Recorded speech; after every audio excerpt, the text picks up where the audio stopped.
naman. Walang traffic. Kasi minsan ang traffic dito. Dito banda. Traffic yan dito banda. Umarang pa siya. Umarang pa siya. Nalilita ko.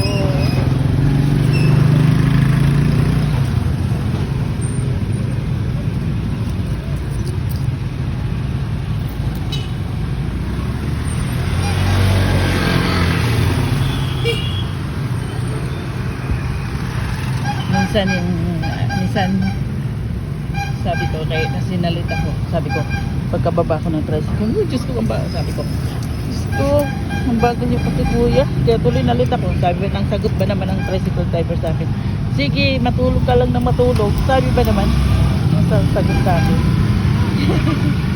color mama. Ganito to kada umaga dito sa Balugan. Busy na siya kasi pag may pasok ganito, kahit niya pag walang pasok talagang ganito palagi ang Balugan. Dami palagi tao, masaya dito kahit hanggang madaling araw dahil pa rin tao, kaya hindi nakakatakot dito pag lalabas ka ng gabi na clear out